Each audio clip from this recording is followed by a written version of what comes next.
മണിക്കൂട്ട ഞാൻ ഒരു സിനിമ ചെയ്യുന്നു ചോട്ടാ മുമ്പേ. ലാലേട്ടൻ മണിക്കൂട്ടിനെ തോളിൽ ഇങ്ങനെ ഇരുത്തിക്കൊണ്ട് വരികയാണ്. ഇതാണ് മണിക്കൂട്ടൻ്റെ ഒരു ഇൻട്രോ. ഇനി ഒന്നും പറയണ്ട, എനിക്ക് ഡേറ്റ് മാത്രമേ ഇങ്ങ് തന്നാൽ മതി. ഞാനൊരു കടുത്ത ലാലേട്ട ഫാനായിരുന്നു. MG കോളേജ് പഠിക്കാൻ കാര്യം തന്നെ ലാലേട്ട പഠിച്ചോണ്ടാണ്. ഇന്ന് ഞാൻ കാണുമ്പോൾ ഒരു ക്ലാസിക് കൾട്ട് ഫാമിലി എൻ്റർടൈനർ ആയിക്കൊണ്ടിരിക്കുകയാണ് ചോട്ടാ മുമ്പേ. പാമ്പു ചാക്കോ ചേട്ടൻ്റെ വീടാണ്, ടസ്കർ, ആനമേ, പിന്നെ ഷക്കീല.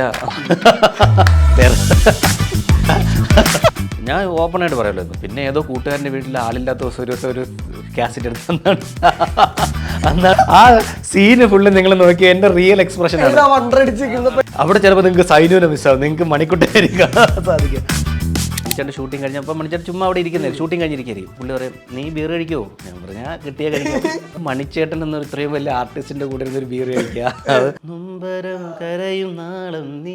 ആ ഷൂട്ടിംഗ് ആയിരുന്നു ആ പാട്ടുകൾ എടുക്കുന്ന സമയത്ത് ഏറ്റവും എൻ്റർടൈൻമെൻറ്റും ഏറ്റവും കോമഡിയും എന്ന ഏറ്റവും ഭംഗി. ഒരാൾ ഒരു സ്റ്റെപ്പ് ചെയ്യുമ്പോൾ വേറൊരാൾ വേറെ സ്റ്റെപ്പ് ചെയ്യും, മറ്റേ കാരണം എല്ലാവരും കൂടെ ക്ലബ് ചെയ്ത് കൊണ്ടുവരും. ഒരാളെ ഭയങ്കരമായിട്ട് എല്ലാവരും മിസ് ചെയ്തു. അത് അപ്പം അന്ന് മണിച്ചേട്ടൻ അവിടെ വന്നപ്പോൾ മണിച്ചേട്ടൻ ഒരു സ്റ്റൈലിൽ ചെയ്തപ്പം അപ്പം ഞാനിപ്പോൾ ആലോചിക്കും ഇങ്ങനെയൊക്കെ പറഞ്ഞാൽ മതിയോ എന്നൊരു.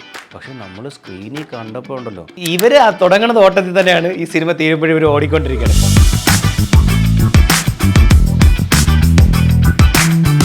Hi hello viewers, welcome to our show untold with Ajin. ഇന്ന് നമ്മുടെ കൂടെ കുറച്ച് അൺടോൾഡ് സ്റ്റോറീസ് പറയാനുള്ളത്. We have the one and only Manikuttan. So welcome. Thank you. ശരിക്കും ചോട്ടാ മുംബൈ റീ റിലീസായി. ഈ കരിയറിലെ നാലാമത്തെ സിനിമയാണല്ലോ ചോട്ടാ മുംബൈ. ശരിക്കും അന്നൊക്കെ എന്തായിരുന്നു ഈ സിനിമ എന്ന് പറഞ്ഞ ഒരു കാര്യം? അത് പ്രൊഫഷണലായിട്ടൊക്കെ എടുത്ത സമയമായിരുന്നു? അത് സീരിയസ് ആയിട്ട്? ഇല്ല, ഞാൻ കായംകുളം കൊച്ചുണ്ണി എന്ന സീരിയലിൽ അഭിനയിച്ചുകൊണ്ടിരുന്ന സമയത്ത് അതിൽ 8 എപ്പിസോഡ് ഞാൻ അഭിനയം ഒരിക്കലും ഒരു പാഷനേറ്റായിട്ട് കൊണ്ടുവരുന്ന ഒരാളൊന്നുമല്ല. ഈ പറയുന്ന പോലെ എവിടെ നിന്നോ 2-3 അവസരങ്ങൾ നമ്മളെ തേടി വന്നു. അതങ്ങ് ചെയ്ത് കഴിഞ്ഞിട്ട് വീണ്ടും എൻ്റെ പഠിത്തങ്ങളായിട്ട്, കാരണം ഇപ്പം ഞാനൊരു 2 അറ്റം കൂട്ടുകൊണ്ടാൻ പാടുപെടുന്നൊരു ഫാമിലിയിലാണ് ഞാൻ ജനിച്ചു വളർന്നത്. അപ്പോൾ ഇവരുടെ ഒരു പ്രതീക്ഷ എന്ന് പറയുന്നത്, എനിക്ക് മുന്നേ 2 ചേച്ചിമാരാണ്. അപ്പോൾ പ്രതീക്ഷ എന്ന് പറയുന്നത് നമ്മുടെ ആൺകുട്ടി മകൻ. അപ്പം പഠിച്ചു കഴിഞ്ഞാൽ നമ്മുടെയൊക്കെ ആശ്രയം എന്ന് പറയുന്നത് ദുബായിലോ അല്ലെങ്കിൽ എവിടെയെങ്കിലും പോയി ജോലി ചെയ്യുക. എൻ്റെ അങ്കിളൊക്കെ ഖത്തറിലുണ്ട്. അപ്പോൾ അവിടെ എന്തെങ്കിലും ജോലി അതിനുവേണ്ടി പഠിക്കാനായിട്ട് ശ്രമിച്ചുകൊണ്ടിരുന്ന സമയത്താണ് MG കോളേജിൽ പഠിച്ചുകൊണ്ടിരുന്നപ്പോൾ അവരൊരു ഈ പറയുന്ന പോലെ ഒരു ക്യാമ്പസ് സിനിമ ചെയ്തു. അതിൽ ഞാൻ നായകനായിട്ട് വന്നു. അപ്പോൾ ഞാൻ പറയും, ഇവിടുന്ന് വീണിട്ട ഭാഗ്യം പോലെ അത് കണ്ടിട്ട് തന്നെ കായംകുളം കൊച്ചുണ്ണി സീരിയലിൽ വിളിക്കുന്നു, അവിടെ പോകുന്നു. 8 എപ്പിസോഡ് ചെയ്യാൻ നിന്ന് ഞാൻ എൻ്റെ അഭിനയ മികവ് കൊണ്ട് 4 എപ്പിസോഡായിട്ട് കുറയ്ക്കുന്നു. അപ്പം തന്നെ ചിന്തിച്ച് നോക്കണം എത്രത്തോളം പാഷനേറ്റ് ആണെന്ന്.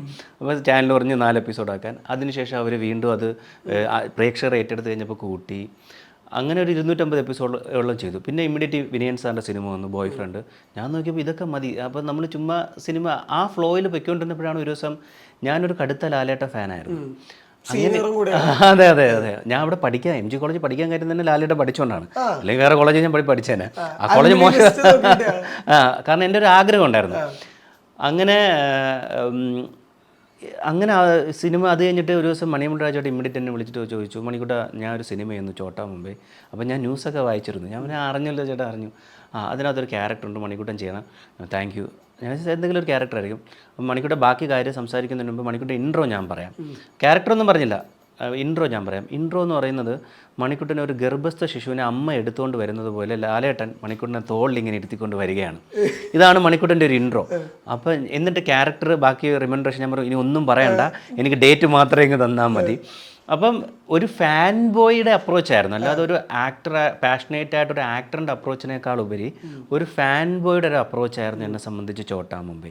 പിന്നെ ഒബ്വിയസ്ലി അൻവർ റഷീദ് സാറ് രാജമാണിക്യത്തിന് ശേഷം ചെയ്യുന്ന പടം, ബെന്നി പി നായരമ്പലം, പിന്നെ സ്റ്റാർ കാസ്റ്റിംഗ് അവർ പറഞ്ഞപ്പോൾ നിറയെ സ്റ്റാർ കാസ്റ്റിംഗ് ഉണ്ട്.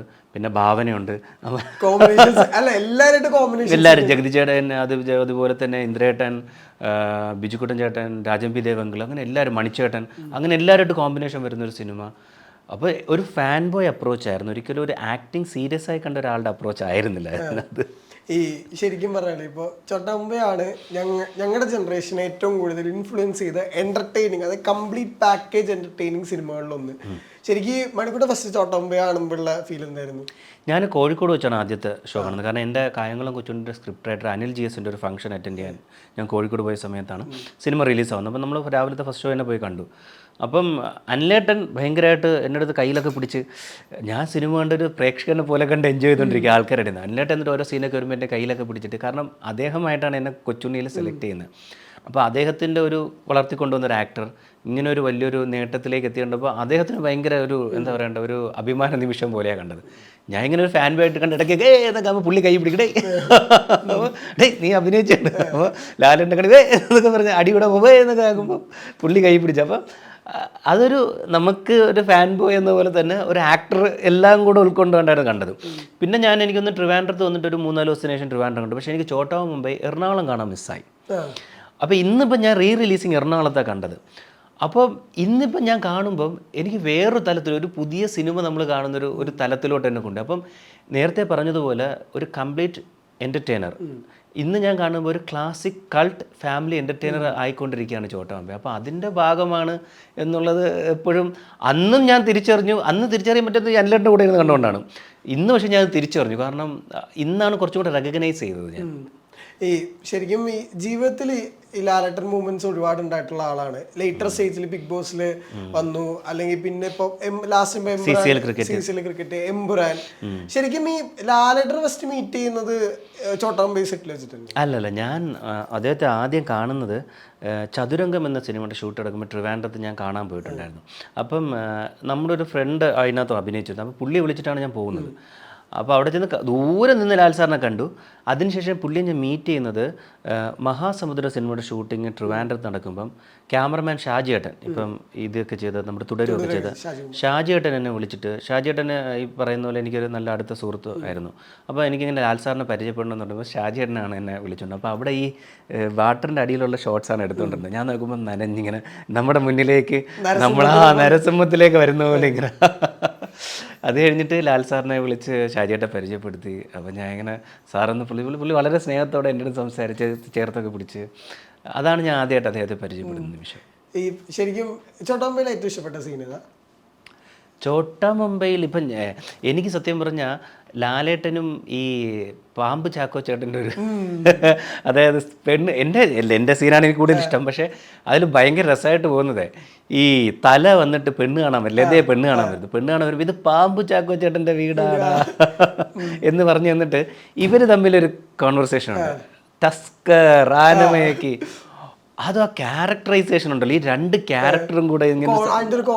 അതെ അതെ, അത് തീർച്ചയായിട്ടും നമ്മൾ യങ്സ്റ്റേഴ്സ് ഈ പറയുന്ന ഞാൻ എന്നെ തന്നെ ഒരു അഭിനയ വിദ്യാർത്ഥിയായിട്ടാണ് കാണുന്നത്. അപ്പം നമ്മളെപ്പോലുള്ളവർ കണ്ടു പഠിക്കാൻ, കാരണം ഈ ക്യാരക്ടർ പിടിച്ച് അവസാനം വരെ കൊണ്ടുവന്ന ആ സീനാണ് ഞാൻ ഇങ്ങനെ എന്താ പറയുക, ഭയങ്കര എപ്പോഴും കാണുമ്പോൾ ഒരു ആരാധനയോടുകൂടി കാണുന്ന ഒരു സീനാണ് ചോട്ടാ മുംബൈ. ഈ ഞങ്ങൾക്ക് ഇഷ്ടമുള്ള സീൻ ഈ തട്ടയിടയിലെ സീനാണല്ലോ, ഇംപ്രൂവൈസ് ചെയ്ത് നിങ്ങൾ പോയ സീൻ. ആ സീൻ എടുക്കുമ്പോ എന്തായിരുന്നു മെമ്മറി ഒക്കെ? കാരണം പുറകിൽ നിന്ന് അതിലെങ്കിൽ മണിക്കൂറിന്റെ ഡയലോഗ് കുറവാ ആ സീൻ.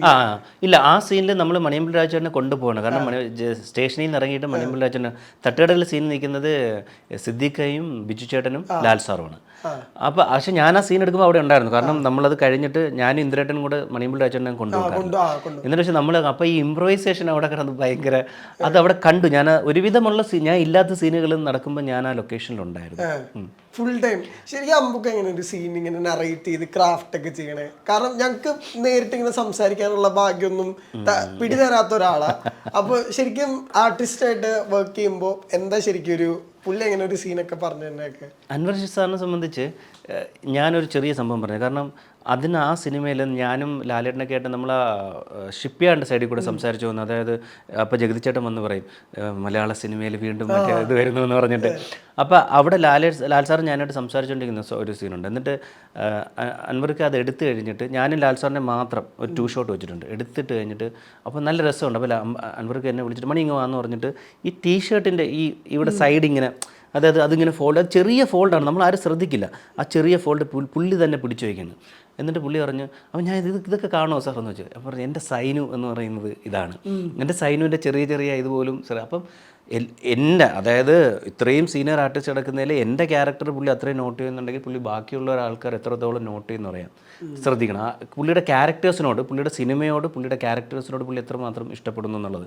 രണ്ടാമത് എന്നിട്ട് പുള്ളിയെ ഷോട്ട് എടുക്കുമ്പോൾ എൻ്റെയും ലാൽ സാറിനെയാണ് അതിൽ വെച്ചേക്കുന്നത്. എന്നിട്ട് പുള്ളി എന്നെ വിളിച്ചിട്ട് അത് എടുത്ത് കഴിഞ്ഞിട്ട് മണിക്കൂട്ടെ ഒന്ന് വന്നിട്ടുണ്ട്, ഇനി നല്ല രസമുണ്ട് ഇതിൽ കാണാനായിട്ട് ഈ ഒരു ഇതിൽ. അപ്പം ഞാൻ പറഞ്ഞ സാധനം അതുപോലെ ചെയ്ത് എനിക്ക് ഭയങ്കര സന്തോഷമായിരിക്കും. അപ്പം അത് എന്നെപ്പോലൊരു തുടക്കക്കാരൻ, എൻ്റെ 3ാമത്തെ 4ാമത്തെ പടം, അത് കിട്ടിയൊരു ഇതുണ്ടല്ലോ. ഇപ്പോൾ ഈ സിനിമ കണ്ട പലരും പറയുന്നു മണിക്കൂട്ട് ഇവരോട് അങ്ങ് അലിഞ്ഞു ചേർന്ന് പോയിട്ടുണ്ടായിരുന്നു, എത്രയോ നാളൊക്കെ അഭിനയിച്ച് എന്താ തഴമ്പിച്ച ഒരു ആക്ടറെ പോലെ. ഇത് എനിക്ക് തന്നത് തീർച്ചയായിട്ടും അൻവർക്കയുടെ ആ ക്യാരക്ടറിനോടും ഒപ്പം തന്നെ നമ്മളെന്ന് പറഞ്ഞാൽ ഒരു ആർട്ടിസ്റ്റിനോടും വളർന്നു വരണം എന്ന ആഗ്രഹത്തോടും കാണിച്ചൊരു സമീപനമാണ്. പിന്നെ അൻവർ സാറിനെ സംബന്ധിച്ച് ഇപ്പോൾ നേരത്തെ ഒരു വ്യക്തി എന്ന രീതിയിൽ ചോട്ടാമ്പെ കഴിഞ്ഞിട്ട് നമ്മൾ നല്ല സൗഹൃദം നിലനിർത്തി, ഇടയ്ക്കിടയ്ക്ക് വിളിക്കും ഞാൻ. പിന്നെ അതിനുശേഷം ഞാൻ ബിഗ് ബോസ് കഴിഞ്ഞിറങ്ങിയിട്ട് എന്നെ സിനിമയിൽ നിന്ന് വളരെ കുറച്ച് ആൾക്കാർ എന്നെ വിളിച്ചിട്ടുള്ളൂ പ്രശംസിക്കാൻ. അങ്ങനെ വന്ന ഒരു ആദ്യത്തെ കോൾ അൻവർ റഷീദ് സാറിൻ്റെ ആയിരുന്നു. എന്നിട്ട് അദ്ദേഹം പറഞ്ഞു, എനിക്ക് ഭയങ്കര സന്തോഷം തോന്നി എന്നെ അതിനകത്ത് കണ്ടപ്പോൾ, നീ വിൻ ചെയ്തപ്പം. അതിനുശേഷം ഞാൻ പറയും, സാർ എനിക്ക് സിനിമ എന്തെങ്കിലും തീർച്ചയായിട്ടും നമ്മൾ സിനിമ വരുന്ന സമയത്ത് തീർച്ചയായിട്ടും ഞാൻ പറയുന്നുണ്ട് എന്ന് പറഞ്ഞ് പുള്ളി 2-3 സിനിമയിൽ റെക്കമെൻഡ് ചെയ്ത് ഞാൻ പോയിട്ടുണ്ടായിരുന്നു. അത് നമ്മൾ അങ്ങനെയൊക്കെയുള്ളൊരു സമീപനം ഒരു വ്യക്തി എന്ന രീതിയിൽ അദ്ദേഹം തരുന്നുണ്ട്. അപ്പം തീർച്ചയായിട്ടും ഈ പറഞ്ഞ പോലെ ബ്രോയ്ക്ക് എന്തെങ്കിലും പുള്ളിയെ നേരിട്ട് സംസാരിക്കാൻ സാധിക്കട്ടെ. കാരണം എനിക്ക് എപ്പോഴും നല്ല എക്സ്പീരിയൻസ് ആണ് അൻവർ സാർ എന്ന ഡയറക്ടറും അൻവർ സാർ എന്ന വ്യക്തിയിൽ നിന്നും. അത് നിങ്ങൾക്കും കിട്ടട്ടെ. ഇല്ല, ഞങ്ങൾക്ക് പെട്ടെന്ന് അങ്ങനെ ഞങ്ങൾക്ക് ഇന്റർവ്യൂ എടുക്കാൻ അങ്ങനെ പിടിയാത്ത ഒരാളാണ് പുള്ളി. ഈ സിനിമയുടെ നമ്മൾ ഫസ്റ്റ് പ്രൊമോഷൻ സമയത്ത് നമ്മൾ ലാൽ സാർ അന്ന് എനിക്ക് തോന്നുന്നു ഹലോയുടെ ഷൂട്ടിംഗ് ആയിട്ട് ഒറ്റപ്പാലത്തായിരുന്നു. അങ്ങനെ ഞങ്ങൾ ഇവിടുന്ന് ഒരു ആർട്ടിസ്റ്റും ബെന്നി ചേട്ടൻ, ബെന്നി പി നായരമ്പലം, അവരൊക്കെ മണിയമ്പല രാജേട്ടനൊക്കെ അവിടെ പോയി പ്രൊമോഷൻ ഷൂട്ട് ചെയ്തു. ഡയറക്ടർ വന്നില്ല. അപ്പം പുള്ളി അവിടെ എല്ലാവരും പറയുന്നുണ്ടായിരുന്നു, നമ്മുടെ ഡയറക്ടർ ഇങ്ങനെ സിനിമ ആൾക്കാർ കാണുക എന്നുള്ളത് മാത്രമേ ഉള്ളൂ.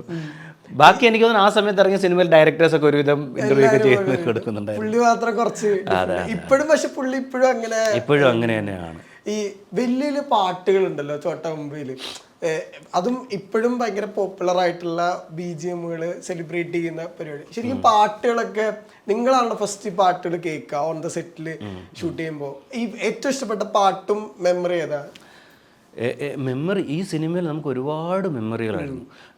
എടുത്തു പറയേണ്ട മെമ്മറി എന്ന് പറയുന്നത് ഇപ്പോൾ വാസ്കോഡ ഗാമ ആ ലാസ്റ്റിലത്തെ സോങ് ഉണ്ടല്ലോ, നമ്മുടെ ന്യൂ ഇയർ ആൻഡ് അത് നടക്കുന്ന സമയത്ത് മണിച്ചേട്ടൻ അവിടെ ഉണ്ടായിരുന്നു. അപ്പോൾ രാത്രിയായിരുന്നു ഒരു വിധമുള്ള ഷൂട്ട്. അപ്പം ചിലപ്പോഴൊക്കെ നമ്മളത് നേരത്തെ കഴിയുമ്പം മണിച്ചേട്ടൻ അവിടെ ഉണ്ടാവും. അപ്പം ഞാൻ ഇങ്ങനെ ചുമ്മാ സംസാരിക്കുമ്പോൾ മണിച്ചേട്ടൻ ഷൂട്ടിങ് കഴിഞ്ഞപ്പോൾ മണിച്ചേട്ടൻ ചുമ്മാ അവിടെ ഇരിക്കുന്നില്ല, ഷൂട്ടിങ് കഴിഞ്ഞിരിക്കും. അപ്പം പറഞ്ഞിട്ട് പറയാം, അപ്പോൾ പുള്ളി പറയും, നീ ബീർ കഴിക്കുമോ? ഞാൻ പറഞ്ഞാൽ കിട്ടിയാൽ കഴിക്കും. അപ്പോൾ ആ സമയത്ത് മണിച്ചേട്ടൻ എന്നൊരു ഇത്രയും വലിയ ആർട്ടിസ്റ്റിൻ്റെ കൂടെ ഇരുന്നൊരു ബീർ കഴിക്കുക, ഇത് ഞാൻ കള്ളുടിയൻ എന്നല്ല ഞാൻ ഉദ്ദേശിച്ചത്. അപ്പോൾ അതൊരു അതെനിക്ക് ഭയങ്കര ഭയങ്കര സന്തോഷം തോന്നി ആ സമയത്ത്. പിന്നെ അതുപോലെ തന്നെ നമ്മൾ ഈ നമ്മൾ മൊണ്ടാഷ് ഷോട്ടുകൾ എടുക്കും. അതായത് എനിക്ക് ഏറ്റവും ഇഷ്ടപ്പാട്ട് ഈ പറയുന്ന പോലെ തല എന്നുള്ള സോങ്ങാണ്.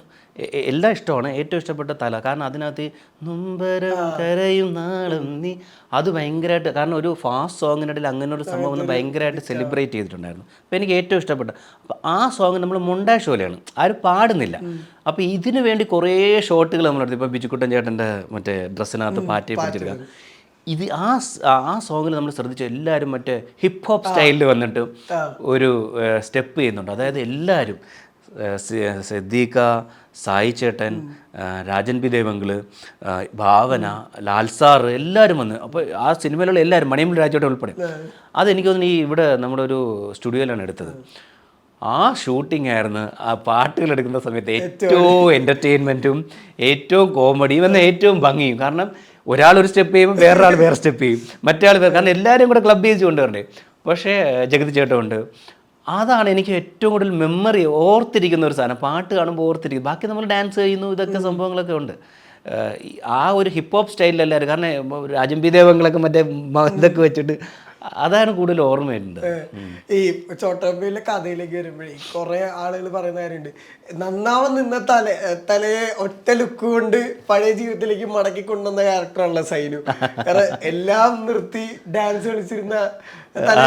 ശരിക്കും ഈ ഫസ്റ്റ് ഷോട്ട് അതായിരുന്നു മണിക്കുട്ടൻ്റെ? അല്ല, എൻ്റെ എടുത്ത ഫസ്റ്റ് ഷോട്ട് നമ്മളെല്ലാവരും ഡ്രസ്സുമായിട്ട് ഈ പറഞ്ഞ സായി ചേട്ടൻ, അതായത് തലയുടെ അച്ഛനെ കാണാൻ വരുന്നതാണ്. അതാണ് ആദ്യത്തെ ഷോട്ട്. പക്ഷേ ഈ പറയുന്ന പോലെ ലാൽ സാർ ആ പാട്ട് ചെട്ടിക്കുളങ്ങര ഡാൻസ് ചെയ്തിട്ടുമ്പോൾ ഞാൻ തന്നെ അപ്പോൾ ഡയറക്ടർ സാർ ഞാനൊരു 1 മിനിറ്റ് വൈകി വരട്ടെ, കാരണം അപ്പോൾ തല ബാക്കി പാട്ടും കൂടെ. അപ്പം പറഞ്ഞ അല്ലടാ ഈ സമയത്ത് വന്നാലേ നമുക്ക് ആ ഒരു കറക്റ്റ്. അപ്പം ഞാൻ പറഞ്ഞു സാർ ഒരു 30 സെക്കൻഡ് ലേറ്റ്. പക്ഷേ നമ്മൾ ആ സോങ് എടുക്കുന്ന സമയത്ത് എനിക്ക് തോന്നുന്നു ഈ ക്ലൈമാക്സ് സീനെല്ലാം ഷൂട്ട് ചെയ്ത് കഴിഞ്ഞിട്ട് മിക്ക ദിവസവും രാത്രിയാണ് ഷൂട്ടിങ്. അപ്പോൾ ഒരു 5:30 ആവും ഷൂട്ടിങ് കഴിയാനായിട്ട്. അത് രാവിലെ, അത് രാത്രി നമ്മളൊരു 4 മണിക്ക് അവിടെ വന്ന് വൈകുന്നേരം 4 മണിക്ക് എത്തിക്കഴിഞ്ഞാൽ രാവിലെ 5:30 വരെ ഷൂട്ടാണ്. ഈ സമയത്ത് എനിക്കൊന്ന് ലാൽ സാറിൻ്റെ ഫാദറിന് എന്തോ വയ്യാതെ കിടക്കുകയായിരുന്നു.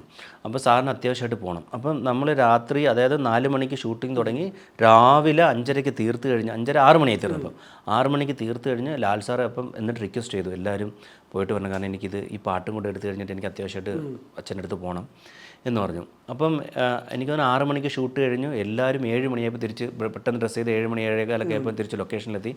7:15 തൊട്ട് ഉച്ചയ്ക്കൊരു 11:30 വരെ എന്താണ് ആ പാട്ട്, അത് 3 മണിക്കൂറോ 4 മണിക്കൂറോ ആ പാട്ട് ഷൂട്ട് ചെയ്തിട്ടുള്ളൂ. അപ്പോൾ കാരണം സാറിന് പോകാനുള്ള തിരക്കുണ്ട്, അത്രയും സമയം ഷൂട്ട് ചെയ്തൊരു പാട്ടാണ്. ഇന്ന് നമ്മൾ ഇത്രയും ആഘോഷമായിട്ട് ഇത് എനിക്ക് ഒരു ദിവസം എടുത്ത് ഷൂട്ട് ചെയ്തെന്നൊക്കെ പറഞ്ഞ ആഘോഷമായിട്ട്, കാരണം അന്ന് അത്ര സമയമേ ഉണ്ടായിരുന്നുള്ളൂ. അപ്പോൾ ഞാൻ അപ്പോഴും പറയും, ഇന്നിപ്പോൾ നമ്മൾ ആ റിലീസ് കണ്ട സമയത്തും പറയുന്നുണ്ടായിരുന്നു, അവിടെ അടുത്തിരുന്ന ആൾക്ക് ഒരു 30 സെക്കൻഡ് നിങ്ങൾക്ക് ലേറ്റായി വന്നിട്ടുണ്ടെങ്കിൽ കുറച്ചും കൂടെ ലാലേട്ടൻ്റെ ഡാൻസ് കാണായിരുന്നു. അപ്പോൾ ഞാൻ പറഞ്ഞു ഇത് എടുത്ത പാട് അവർക്ക് തന്നെ അറിയാം.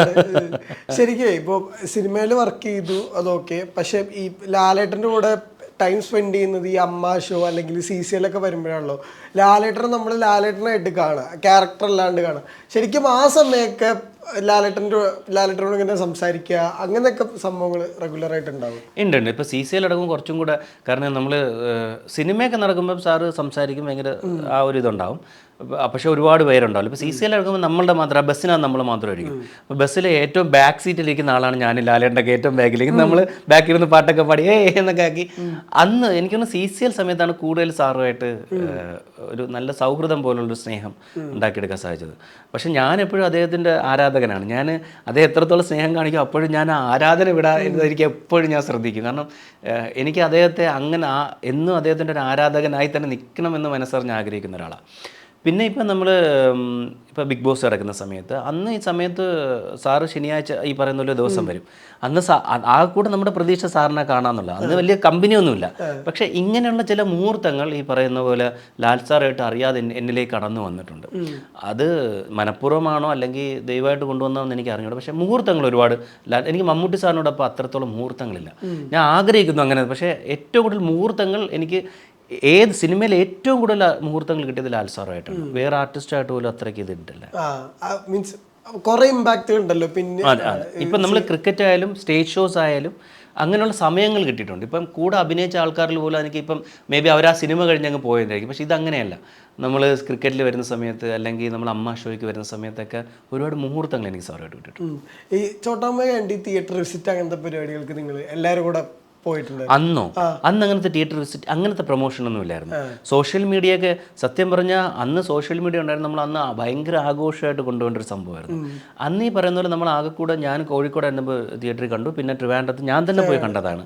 പിന്നെ ഞങ്ങൾ എല്ലാവരും കൂടെ ഈ പറയുന്ന പോലെ പ്രൊമോഷന് വേണ്ടി ഏതോ ഒരു ചാനൽ TV ചാനലിൻ്റെ ഒരു പ്രൊമോഷന് വേണ്ടി നമ്മൾ ഒറ്റപ്പാലത്ത് നിന്ന് ലാൽ സാറായിട്ട് അന്നൊരു ഷൂട്ട് ചെയ്തു. പിന്നെ പേഴ്സണലി 2-3 ഇൻ്റർവ്യൂ കൊടുത്ത, അല്ലാതെ നമ്മൾ ഈ പറഞ്ഞ പോലെ വിസിറ്റ് ഒന്നും ഇല്ലായിരുന്നു. പക്ഷേ ഇന്ന് സത്യം പറഞ്ഞാൽ നമുക്ക് തോന്നി ദൈവമേ ഒരു വണ്ടി എടുത്തുകൊണ്ട് എല്ലായിടത്തും പോയാലേ കാരണം ഇങ്ങനെ ഭയങ്കരമായിട്ടൊരു ആഘോഷമായിരുന്നു കേട്ടോ. തിയേറ്ററിൽ റിലീസ് സിനിമകൾ ഈ പറയുന്ന പോലെ ബാക്കി സിനിമയിൽ നിന്നൊന്നും ബാധിക്കും. നമ്മുടെ റിലീസ് എന്ന് പറയുന്ന ഒരാഴ്ച അത്രയും ഉണ്ടാകും, സെലിബ്രേഷനാണ്. പക്ഷേ ഇങ്ങനെ ഒരു സെലിബ്രേഷൻ എന്ന് പറയുന്ന ഒരു, നേരത്തെ ഞാൻ പറഞ്ഞ ഒരു ക്ലാസിക് കൾട്ട് എൻ്റർടൈനർ, അങ്ങനെ ഒരു വാക്ക് തന്നെ പറയണം. ആ സെലിബ്രേഷൻ തീർച്ചയായിട്ടും എല്ലാ തിയേറ്ററിലും പോയി നിന്ന് കാണണം, അവരുടെ കാരണം പാട്ടൊക്കെ വരുമ്പോൾ എല്ലാവരും ഡാൻസ് ചെയ്യുന്നു. എന്നാൽ ആരെയും ഡിസ്റ്റർബ് ചെയ്യാതെ സീനുകളിലെ ഈ പറയുന്ന പോലെ ഇമ്പോർട്ടൻസിലോ ഒരു ഡിസ്റ്റർബൻസും ഉണ്ടാവാതെ പാട്ടുകൾ വരുമ്പോൾ ഡാൻസ് ചെയ്യുക, നല്ല സീൻ വരുമ്പോൾ കൈയടിക്കുക, ഇമോഷൻ സീൻ വരുമ്പോൾ അതനുസരിച്ചിരിക്കുക. അങ്ങനെ ഒരു സിനിമയിലകത്തൂടെ പ്രേക്ഷകർ സഞ്ചരിച്ചത് കാണാനിടയായി. അപ്പോൾ എനിക്ക് വിചാരിച്ചു ഒന്ന് തിയേറ്ററെല്ലാം വിസിറ്റ് ചെയ്തിട്ടുണ്ടെങ്കിൽ ഒന്ന് ആഗ്രഹിച്ചു. ഈ ഒരുപാട് ആർട്ടിസ്റ്റുകളായിട്ട് എക്സ്പീരിയൻസ് ഉണ്ടല്ലോ ഈ ചോട്ടാ മുംബൈന്നും.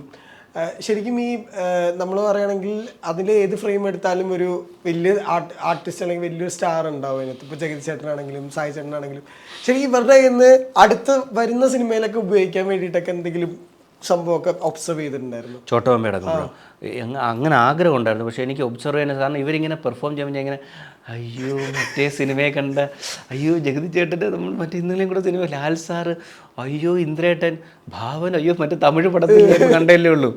അങ്ങനെ ഇവരെല്ലാവരെയും കണ്ടുകൊണ്ടിരിക്കുകയാണ്. ഇപ്പോൾ രാജംബി ദേവങ്ങളായാലും പിന്നെ ഷക്കീല, വേറെ സിനിമ ഷക്കീല, അത് അവരെന്ന് ഒബ്സർവ് ചെയ്തിട്ടുണ്ടോ? അതല്ല അപ്പം ഞാൻ പറഞ്ഞു വന്ന ഓളത്തിൽ അവരെ കൂടെ പറഞ്ഞതേ ഉള്ളൂ, മാമിനെ കുറിച്ച് പറഞ്ഞതേ ഉള്ളൂ. അപ്പോൾ ഇവരെല്ലാം കാണുമ്പോൾ നമ്മൾ അതിശയത്തോടെ നിൽക്കാനേ സാധിച്ചിട്ടുള്ളൂ.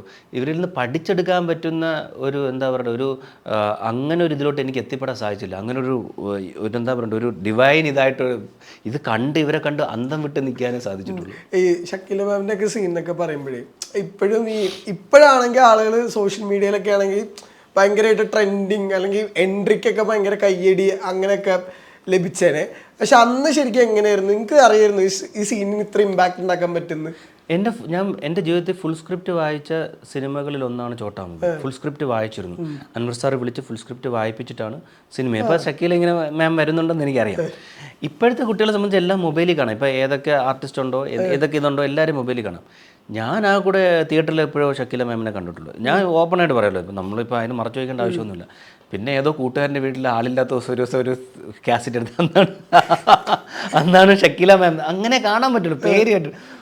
അപ്പം അവരെ നേരിട്ട് കാണാനായിട്ട് ഇതൊക്കെയാണ് നമ്മുടെ മൂമെന്റ്സ്. അത് ഇത് എത്രത്തോളം കമ്മ്യൂണിക്കേറ്റ് ആവും, എത്രത്തോളം ഇനി ട്രോൾ വരുമെന്ന് എനിക്കറിഞ്ഞൂടാ. പക്ഷേ എനിക്കത് ഭയങ്കര ഒരു അനുഭവമായിരുന്നു കേട്ടോ. ആദ്യം അവരാ കാറ് ഷക്കീല മാം കാറ് ഓപ്പൺ ചെയ്ത് വരുന്ന സമയത്ത് എൻ്റെ റിയൽ എക്സ്പ്രഷനാണ്. ആ സീന് ഫുള്ള് നിങ്ങൾ നോക്കി എൻ്റെ റിയൽ എക്സ്പ്രഷനാണ്. വണ്ടടിച്ചിരിക്കുന്ന മറ്റേത് അവിടെ ചെന്ന് മാമിനെ കാണാനായിട്ട് നിൽക്കുന്നതുകൊണ്ട് മറ്റേ ഡ്രസ്സ് മാറാൻ മുമ്പ് നോക്കിയിരിക്കുന്നത്. അവിടെ ചിലപ്പോൾ നിങ്ങൾക്ക് സൈനുവിനെ മിസ്സാവും, നിങ്ങൾക്ക് മണിക്കുട്ടിനെ കാണാൻ സാധിക്കും. അപ്പോൾ ഇതൊക്കെ നമ്മുടെ ജനറേഷന് മാത്രം ഉണ്ടാകുന്ന, ആരായാലും ഇന്നിപ്പോൾ എല്ലാവരും നമുക്ക് കാണാനായിട്ട് ഒരുപാട് ഇതുണ്ട് മൊബൈലിൽ, അല്ലെങ്കിൽ ഷൂട്ടിങ് നമുക്ക് കാണാം സ്ഥലങ്ങളിൽ. പക്ഷെ നമ്മളെ സംബന്ധിച്ച് ഷൂട്ടിംഗ് കാണുക തന്നെ ഭയങ്കര പാടായിരുന്നു. അതുകൊണ്ട് തന്നെയാണ് ഈ പറഞ്ഞ പോലെ നേരത്തെ പറഞ്ഞ ആർട്ടിസ്റ്റുകളെ കണ്ടാൽ അവരൊന്ന് പഠിക്കുന്നതിന് എക്സൈറ്റ്മെൻ്റ് ആണ്. ഷൂട്ടിംഗ് നടക്കുമ്പോഴും എക്സൈറ്റ്മെൻ്റ് ആണ്. അതായിരുന്നു. ഈ ജഗതി ചേട്ടൻ്റെ ഒരു എക്സ്പ്രഷൻ ഉണ്ടല്ലോ ആ സീനിൽ, വരുന്നത് ആരാന്ന് ഇൻട്രോ എടുക്കുമല്ലോ, വരുന്നത് ആരാന്നറിയും, എക്സ്പ്രഷൻ ഉണ്ട് ഈ ജഗതി ചേട്ടൻ്റെ മൈന്യൂട്ടായിട്ട് പറയുമ്പോൾ അല്ലെങ്കിൽ കൂടെ നിൽക്കുമ്പോഴൊക്കെ പുള്ളി ഓപ്പോസിറ്റ് ആയിട്ടുള്ള ആർട്ടിസ്റ്റിനെ ഭയങ്കരമായിട്ട് ശ്രദ്ധിക്കുന്ന ആളാന്ന് എപ്പോഴും പറഞ്ഞേക്കാറുണ്ട്. ശരിക്കും ജഗതി ചേട്ടനോട് വർക്ക് ചെയ്യുമ്പോഴുള്ള ഒരു കിക്ക് എങ്ങനെയാണ്? എനിക്ക് ജഗതി സാർ അധികം ഈ പറയുന്ന പോലെ പുള്ളിയോട് ചോദിച്ചാലും പുള്ളി അതങ്ങ് ചെയ്യുന്നു, അതിങ്ങനെ നിങ്ങളത് പഠിക്കുമോ അങ്ങനെ പുള്ളി പറയത്തുള്ളൂ. നമ്മൾ ഒബ്സർവ് ചെയ്യണം, നമ്മൾ തന്നെ പഠിച്ചെടുക്കാൻ ശ്രമിക്കണം. അങ്ങനെ എന്നെ സഹായിച്ചിട്ടുള്ളൊരു വ്യക്തി എന്ന് പറയുന്നത് രാജൻ ബി ദേവങ്ങളാണ്. അപ്പോൾ രാജൻ ബി ദേവങ്ങളിൽ നമ്മൾ ഈ ചോട്ടാ മുംബൈ അതിന് തൊട്ട് നടക്കുന്ന സമയത്ത് അങ്കിളുമായിട്ട് ഇങ്ങനെ സംസാരിച്ചിരിക്കുമ്പോൾ അങ്കിൾ കുറേ കാര്യങ്ങൾ പറയും.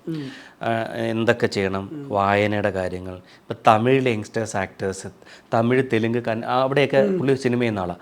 അവിടെയുള്ള യങ്സ്റ്റേഴ്സ് ആക്ടേഴ്സ് എങ്ങനെയാണ് സിനിമയെ അപ്രോച്ച് ചെയ്യുന്നത്, അവരുടെ ലാംഗ്വേജിൽ ആ സിനിമ എങ്ങനെയാണ് വരുന്നത്, നമ്മളിവിടെ യങ്സ്റ്റേഴ്സ് ആക്ടേഴ്സ് എങ്ങനെ അപ്രോച്ച് ചെയ്യണം, ഇതൊക്കെ പുള്ളിയുടെ രീതി പറയും. നമ്മളത് പഠിച്ചെടുക്കണം, നമ്മൾ തന്നെ അതിൻ്റെ പിറകെ മെനക്കെട്ടിടങ്ങണം. പക്ഷേ കുറച്ചും കൂടെ അങ്ങനെ പറഞ്ഞു തന്ന എനിക്ക് തോന്നുന്നു രാജൻ ബി ദേവങ്കളായിരിക്കും. പിന്നെ നെടുമുടിയാണ്. ആ സമയത്ത് കണ്ണിന് കുറച്ച് ഇതുണ്ടായിരുന്നല്ലോ ചോട്ടാ മുംബൈ ചെയ്യുന്ന സമയത്ത്, അതൊക്കെ ഉണ്ടായിരുന്നിട്ടും അങ്കിൾ ഒരിക്കലും നമ്മൾ ആവശ്യക്കാരെന്തെങ്കിലും സംസാരിച്ച പുള്ളി ആ സംസാരത്തിലൊന്നും കുറവ് വരുത്തുന്ന ആളല്ലായിരുന്നു. അങ്ങനെ അവിടെയൊക്കെയാണ് ഒരു ആക്ടർ ആ പാമ്പു ചാക്കോ എന്നൊരു ക്യാരക്ടറിന് പുള്ളിക്ക് വയ്യ, എന്നിരുന്നാലും ആ ക്യാരക്ടറിൻ്റെ പൂർണ്ണതയ്ക്ക് വേണ്ടി അദ്ദേഹം എടുക്കുന്ന എഫേർട്ട്, കോ ആർട്ടിസ്റ്റുകൾ അദ്ദേഹത്തോട് സംസാരിക്കുമ്പം എനിക്ക് വയ്യ എന്ന് പറയാതെ കാര്യങ്ങൾ സംസാരിച്ചിരുന്നതൊക്കെ അദ്ദേഹത്തോട് തന്നെ കണ്ടു പഠിക്കണം. ഈ ചോട്ടാ മുംബൈ അവസാനിക്കുമ്പോഴേ നന്നാവാത്ത രണ്ടുപേരാണല്ലോ, അല്ലെങ്കിൽ ഈ പറഞ്ഞ പോലെ വാസ്കോയുടെ പാതയിൽ പിന്തുടരാൻ രണ്ടുപേരുണ്ടായിരുന്നു. ഒന്ന് മുള്ളൻ ചന്ദ്രപ്പനും സൈനുമായിരുന്നു. ശരിക്കും സൈൻ എന്നാ നന്നാവഞ്ഞേ? നമ്മൾ ഈ സിനിമ തുടങ്ങുമ്പോൾ തന്നെ ഓട്ടം മത്സരമാണെന്ന് വിചാരിക്കും. പക്ഷെ ഇതെല്ലാം എന്ന് പറഞ്ഞാൽ കാണിക്കുന്ന രണ്ടുപേരാണ് സൈനുവും ചന്ദ്രപ്പനും. സിനിമ തീരുമ്പോഴും അവരിപ്പോഴും ഓടിക്കൊണ്ടിരിക്കുകയാണ്. അത് ബെന്നിച്ചേട്ടൻ്റെ ഒരു ബ്രില്യൻസിയാണ്. കാരണം ഇവർ തുടങ്ങുന്നത് ഓട്ടത്തിൽ തന്നെയാണ്, ഈ സിനിമ തീരുമ്പോഴും ഇവർ ഓടിക്കൊണ്ടിരിക്കുകയാണ്. കാരണം അവരെ സംബന്ധിച്ച് നിങ്ങൾ ഇപ്പം ഇവരെല്ലാവരും വീട്ടിൽ നിന്ന് ഇറക്കി വിടുമ്പോഴത്തേന് ഇവർ ചെന്ന് താമസിക്കുന്ന ചന്ദ്രപ്പൻ്റെ സൈനുവിൻ്റെ വീട്ടിലാണ്. അതാണെങ്കിൽ ഇവർ തന്നെ ഒരു ഷീറ്റൊക്കെ ഇട്ട് എന്നിട്ട് എന്ന് പറഞ്ഞാൽ നിങ്ങൾ ശ്രദ്ധിക്കണം, അതൊരു വഴിയോരത്ത് ഇവർ കെട്ടി താമസിക്കുന്ന സ്ഥലമാണ്. എന്നിട്ട് പറഞ്ഞിട്ട് നിങ്ങളൊന്നും വേണമെങ്കിൽ ഇവിടെ താമസിച്ചോ. അപ്പോൾ ഇവരൊക്കെ അങ്ങനെ ലൈഫിന് പ്രത്യേക ലക്ഷ്യങ്ങളൊന്നുമില്ല, ഇങ്ങനെ തന്നെ പോകണം. പക്ഷെ ഇവർ ആരാധന തലയോടാണ്. പക്ഷെ തല നന്നാച്ചാൽ ഇവർ തല നന്നാവരുതൊന്നും പറയണ്ട, നിങ്ങൾ നന്നായിക്കോ, പക്ഷെ ഞങ്ങളെ വഴി ഇതാണ് എന്ന് പറയുന്നത്. ശരിക്കും ഈ സൈനു എങ്ങനെ തലയുടെ ഫാനായെന്ന് അൻവർക്കിനോട് ചോദിച്ചിട്ടുണ്ടോ? ക്യാരക്ടർ പറഞ്ഞപ്പോ ഇതിലിപ്പം നമ്മൾ ആദ്യമേ പറയുന്നുണ്ട്. കാരണം ഇവർ ഈ ചോട്ടാ മുംബൈയിലെ ഈ ഒരു ഗ്യാങ് ഇവര് തലയുടെ ഗുസ്തി മത്സരം കണ്ടിട്ട് ഫാനായി മാറുന്നതാണ്. ആശാന്റെ ഗുസ്തി കണ്ടിട്ട് പിന്നെ തലയുടെ ഗുസ്തി കണ്ട് ഫാനായിരുന്നു. അപ്പോൾ തീർച്ചയായിട്ടും അങ്ങനെ വന്ന ആൾക്കാരാണ്. മീൻസ് എവിടെയെങ്കിലും വഴിയെടുത്ത് കണ്ടെന്ന് അടി കൂടുന്ന കണ്ടിട്ടുണ്ടാവും. നമുക്കങ്ങനെ തോന്നൂല അങ്ങനെ ഒരു ഫാനായി. പക്ഷെ സൈനുവാണ് കൂട്ടത്തിൽ ഏറ്റവും പഠിച്ച ഒരാൾ, ഡിഗ്രിക്ക് പഠിച്ച ആളാണ്. പറയണ്ടല്ലോ തല ഇവന് ജോലി കിട്ടില്ല പിന്നെ എങ്ങനെ എനിക്ക്. അതെ അതെ. അപ്പോൾ അങ്ങനെ വന്നു ചേരുന്ന അത് നമുക്ക് കാണാൻ സാധിക്കും. നമ്മളിപ്പോൾ എടുത്തു നോക്കി പ്രായ വ്യത്യാസമില്ലാതെ ഒരു ഗ്യാങ് ചില സ്ഥലങ്ങളിൽ. അത് ഞങ്ങൾ ചോട്ടാമ്പേ ഷൂട്ടിൻ്റെ മട്ടാഞ്ചേരിയിലും അവിടെ ഫോട്ടോ വെച്ചിലും പോയപ്പോൾ അങ്ങനെ കുറേ ഗ്യാങ്ങുകളുണ്ട്. നമുക്ക് പല ആൾക്കാരും നമ്മളെപ്പോലത്തെ ആൾക്കാരെ കാണാൻ സാധിച്ചു. കാരണം ഇതിൽ അത്രത്തോളം ബെന്നിച്ചേട്ടനും അതുപോലെ തന്നെ അൻവർ സാറും ഇതിന്, കാരണം നമ്മുടെ പല ഈ സ്പൈക്ക് ചെയ്ത മുടി, അപ്പം ഞാനൊക്കെ ഇത് കഴിയുമ്പോഴത്തേന് ഇത് കുറച്ച് ഈ സ്പൈക്ക് ചെയ്ത മുടി ഇങ്ങനെയൊക്കെ, പക്ഷെ അവിടെ അതാ ഉള്ളൂ. അവിടെ ആ താടി ഇങ്ങനെ ഒരു ഷേപ്പ്, ഇവിടത്തെ ഷേപ്പ്, ഈ ബനിയനിലെ മറ്റേ ഇത് ഷോർട്ട് ബനിയൻ, അങ്ങനത്തെ കോസ്റ്റ്യൂംസ്. അപ്പോൾ അത് ഈ പറയുന്ന പോലെ അതാണ് നമ്മൾ ഈ പറയുന്ന പോലെ അങ്ങനത്തെ ഒരുപാട് ആൾക്കാരുണ്ട്. അവരിൽ നിന്ന് എടുത്തതാണ് സൈനുവിനെയും തലയൊക്കെ. ഈ ബിഫോർ കങ്ങളിലേക്ക് രണ്ട് കാര്യം കൂടെ ഉണ്ട്. അതായത് ഈ ചോട്ടാമ്പൂര് ചില ഡയലോഗുകൾ ഉണ്ടല്ലോ, അതായത് ലാലേട്ടൻ തന്നെ പറയുന്ന ഡയലോഗുകളാണ്. പക്ഷെ അത് ഭയങ്കര ലാലേട്ടൻ ഭയങ്കര സീരിയസ് ആയിട്ട് പറയുന്ന ഡയലോഗ് നമുക്ക് ഭയങ്കര കോമഡി ഇടിയില്ല. അതായത് എന്താണ് ആഗ്രഹം, ബിസിനസ്സാണ്. ബിസിനസ് ഒന്നും ഞാനില്ല, പിന്നെന്താ ജോലിക്ക് തന്നെ പറ്റി എന്തെങ്കിലും വരുമെന്ന് സിദ്ദിഖിക്കെ പറയണ്ടല്ലോ. എനിക്കൊരു 15 വർഷം നിന്റെ പകുതിയെങ്കിലും. ഇങ്ങനത്തെ ഡയലോഗ് ഫസ്റ്റ് കേൾക്കുമ്പോൾ എങ്ങനെയാ അതിന്റെ ശരിക്കും ചിരി വരുമായിരുന്നു. അപ്പോൾ അതെ, ജീവിതത്തോട് യാതൊരുവിധ സീരിയസ്നെസ് ഇല്ലാത്ത കുറച്ച് ആൾക്കാരാണ്. അപ്പോൾ ചിരിയല്ല, നമുക്ക് ഈ പറയുന്ന പോലെ നമ്മളെവിടെയോ കണ്ട ആൾക്കാരാണ്. അപ്പോൾ അവരെ നമ്മൾ ഇത് ചെയ്യാണ്, മീൻസ് അവരെ നമ്മൾ അവരിൽ നിന്ന് ഒബ്സർവ് ചെയ്ത് കിടക്കുന്ന കഥാപാത്രമാണ്. അപ്പം ഞാനും എൻ്റെ ജീവിതത്തിൽ വലിയ സീരിയസ്നെസ് ഒന്നുമുള്ള ഒരാളായിരുന്നില്ല അന്ന്. അപ്പം നമുക്ക് എവിടെയോ നമ്മളെ കാണാൻ സാധിച്ചു. പിന്നെ ഈ സ്റ്റൈല് മാത്രം ഈ പറയുന്ന പോലെ ഈ ഫോട്ടോ വെച്ച് മട്ടാഞ്ചേരി ആ രീതി, സ്വഭാവമൊക്കെ ഈ പറയുന്ന പോലെ നമുക്ക് അത് തന്നെയാണ്. പട്ടി എൻ്റെ ജോലിക്ക് ഈ കുപ്പി പൊട്ടിക്കണത് ശരിക്കുള്ള കുപ്പിയാണ്. ശരിക്കും. പിന്നെ അത് പക്ഷേ ഒറിജിനൽ മദ്യമല്ല അതിനകത്ത്. അത് നമ്മൾ ഈ പറയുന്ന പോലെ കളർ വാട്ടറാണ്. അപ്പോൾ പൊട്ടിച്ചളയേണ്ട ആവശ്യമില്ലല്ലോ അത്. ശരിയാ. ഓക്കെ, ഇപ്പോൾ ബിഫോർ ഞങ്ങൾ റിലീസിന് വന്നതിന് മുമ്പ് ഒരാളെ ഭയങ്കരമായിട്ട് എല്ലാവരും മിസ് ചെയ്തു. അത് മണിച്ചേട്ടനായിരുന്നു. മണിച്ചേട്ടന് ആ സമയത്ത് ചെയ്തിട്ടുള്ളതിൽ ഏറ്റവും ഭയങ്കര ക്ലാസിക് വേഷങ്ങളിലൊന്നായിരുന്നു. ശരിക്കും മണിച്ചേട്ടൻ എങ്ങനെ മിസ് ചെയ്യും റിലീസിന്? പുള്ളി ഉണ്ടായിരുന്നു. ഇല്ല, മണിച്ചേട്ടനായിട്ട് ഞാൻ ഒരുപാട് സിനിമകൾ ചെയ്തിട്ടുണ്ട്. ഇപ്പം ഞാൻ മണിച്ചേട്ടൻ ആദ്യം കാണുന്നത് ഈ ചോട്ടാമ്പയുടെ ലൊക്കേഷനിലാണ്. അപ്പം കൂടുതൽ അടുത്ത് പരിചയപ്പെടുന്നത് ഞാൻ ചാലക്കുടിയിൽ കായംകുളം കൊച്ചുണ്ണി ഷൂട്ട് ചെയ്യുന്ന സമയത്ത് മണിച്ചേട്ടൻ്റെ വീട്ടിൽ പോയി കണ്ടിട്ടുണ്ട്.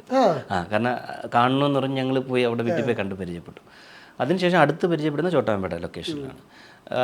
ഈ സിനിമ, അതായത് മണിച്ചേട്ടൻ്റെ മറ്റേ സീനില്ല, അതാണ് എനിക്ക് തോന്നുന്നു ആദ്യം എടുക്കുന്നത്. മണിച്ചേട്ടൻ സായി ചേട്ടൻ്റെ വീട്ടിൽ വന്നിട്ട് നിങ്ങളിപ്പം മറ്റേ പുസ്തകത്തിൽ വായിച്ച ചിരത്താനും ഇതും അതാണ് ആദ്യം എടുക്കുന്നതെന്ന് തോന്നുന്നു.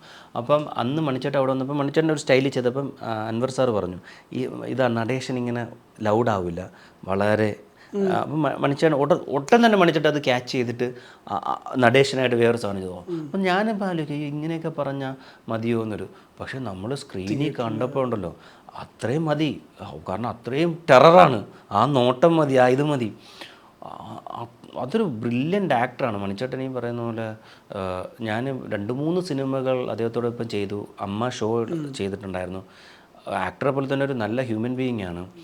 ഒരുപാട് ഈ പറയുന്ന പോലെ ഇപ്പോൾ എല്ലാവരും പറയും ഈ അദ്ദേഹം പാർട്ടികളൊക്കെ, ഈ പാക്കപ്പ് പാർട്ടിയൊക്കെ വയ്ക്കും ചില സിനിമകളിലൊക്കെ. അത് കൊടുക്കുന്നൊരു റിലാക്സേഷൻ ഉണ്ട്. ഈ വർക്ക് ചെയ്ത് ഇത്രയും ദിവസം വർക്ക് ചെയ്ത് ഒരു സിനിമ എന്ന് പറഞ്ഞാൽ 10-35 ദിവസം നമുക്ക് ഉറക്കം പോലും ഇല്ല. അന്നത്തെ അങ്ങനെ ആയിരുന്നു. ഇപ്പോഴാണ് ഈ പറയുന്ന പോലെ സമയം ഒക്കെ വന്നു തുടങ്ങിയത്. അങ്ങനെയൊക്കെ ഷൂട്ട് ചെയ്യുന്ന അവർക്കൊരു റിലാക്സേഷൻ. അപ്പം സെറ്റിലുള്ള ആൾക്കാർക്കെയും അങ്ങനെ ഒരു ഇത് കൊടുക്കുക എന്ന് പറയുന്നത്, സന്തോഷം കൊടുക്കുക എന്ന്, അങ്ങനെയൊക്കെയുള്ളൊരു ഹ്യൂമൻ ബീയിങ് ആയിരുന്നു. തീർച്ചയായിട്ടും മണിച്ചേട്ടൻ്റെ നഷ്ടം. ഞങ്ങൾ ഈ പറയുന്ന പോലെ അമ്മ ഷോയ്ക്ക് കോഴിക്കോട് പോയ സമയത്ത് കുറച്ച് ആൾക്കാർ ഒരു ഹോട്ടലിലും വേറെ കുറച്ച് ആൾക്കാർ വേറൊരു ഹോട്ടലുമായിരുന്നു. കാരണം അത്രയും മെമ്പേഴ്സ് ഉണ്ടായിരുന്നു. 2009-10 ഉണ്ടായിരുന്നു ആ ഷോ. അപ്പം ഞങ്ങൾ താമസിച്ച ഹോട്ടലിൽ ഈ പറയുന്ന പോലെ ഭീമൻ്റെ കുച്ചേട്ടൻ, അന്ന് ബാബുരാജ് ചേട്ടൻ, ഭാഗ്യത്തിന് മണിച്ചേട്ടൻ അന്ന് അവിടെ ഉണ്ടായിരുന്നു. ഇപ്പോഴത്തെ വേറെ കുറച്ച് ആർട്ടിസ്റ്റും സ്റ്റാർസും ഒക്കെ അവിടെയായിരുന്നു. പക്ഷേ ആ സമയത്ത് നമ്മളൊരു 3 ദിവസം അവിടെ നിൽക്കേണ്ടി വന്നു. കാരണം ഒരു ദിവസം ഹർത്താലായതുകൊണ്ട് ആ പ്രോഗ്രാം നടന്നത്. അപ്പോൾ അടുത്ത ദിവസം നിന്നിട്ടാണ്. ആ ദിവസങ്ങളൊക്കെ മണിച്ചേട്ടൻ നമുക്ക് വേണ്ടി എടുത്തൊരു കെയറില്ല. കാരണം നമ്മൾ 2 ഹോട്ടലിലായിപ്പോയി. എന്നിട്ട് ഈ ഹോട്ടലിലുള്ള ആൾക്കാർ മണിച്ചേട്ടൻ എടുക്കുന്ന, അവിടുത്തെ ഏറ്റവും വലിയ സൂപ്പർ സ്റ്റാർ മണിച്ചേട്ടനെ ഉണ്ടായിരുന്നുണ്ട്, എടുത്തൊരു കെയർ അത് എനിക്ക് ഭയങ്കരമായിട്ട് എപ്പോഴും ഞാൻ മണിച്ചേട്ടനെ കാണും. കാരണം അന്ന് നമുക്ക് ഭയങ്കര വിഷമം തോന്നി, 2 ഹോട്ടലിലൊക്കെ ആയിപ്പോയല്ലോ എന്ന് പറഞ്ഞു. പക്ഷേ ആ വിഷമം മാറ്റിയത് മണിച്ചേട്ടൻ്റെ ഒരു ഇടപെടലായിരുന്നു. അങ്ങനെയൊക്കെ ഉള്ളൊരു മനുഷ്യനായിരുന്നു. തീർച്ചയായിട്ടും സിനിമയിൽ മാത്രമല്ല വ്യക്തി ജീവിതത്തിലും അദ്ദേഹത്തെ ഭയങ്കരമായിട്ട് മിസ് ചെയ്യുന്നുണ്ട്. അപ്പോൾ ഈ പറഞ്ഞ പോലെ ശരിക്കും 2025 രാജാവിൻ്റെ വർഷമാണെന്നാ പറയാം. ദ കിങ് ഓഫ് ബോളിവുഡ്, അല്ലെങ്കിൽ ഈ പറഞ്ഞ പോലെ മോഹൻലാൽ വുഡ് എന്നൊക്കെ പറയാറുണ്ട്. അപ്പോൾ കിങ്ങിനെ മെസ്സേജ് അയച്ചോ ചോട്ടാ മുംബൈ റിലീസിന്? ഞാൻ ടൈം സ്ക്വയറിൽ ചോട്ടാ മുംബൈ റിലീസിന് ഡാൻസ് ചെയ്തിരുന്നു. അത് നമ്മളൊരു ഷോയ്ക്ക് ഞാൻ ഇപ്പോൾ പോയിട്ട് വന്നതേ ഉള്ളൂ. അത് ചെയ്തിട്ട് ഞാൻ അയച്ചു കൊടുത്തു. ഇത് ഞാനിപ്പം മെസ്സേജ് ഇട്ടു, സാർ കണ്ടത് ഭയങ്കര ഇതായിരുന്നു. റെസ്പോണ്ട് ചെയ്തു സാറ് തിരക്കിലാണല്ലോ, അതുകൊണ്ട് റെസ്പോണ്ട് ചെയ്തു. അതിന് വലിയ സന്തോഷം. അപ്പോൾ ഈ പറഞ്ഞ പോലെ ഞങ്ങൾ ഒരുപാട് വർഷമായിട്ട് എൻ്റർടൈൻ ചെയ്തുകൊണ്ടിരിക്കുന്ന ആളാണ്. അപ്പം ഇനിയും ഒരുപാട് വർഷം ഞങ്ങൾ എൻ്റർടൈൻ ചെയ്യിക്കാൻ സാധിക്കട്ടെ എന്ന് ആശംസിക്കുന്നു. Thank you for the time being. All the best. Thank you very much.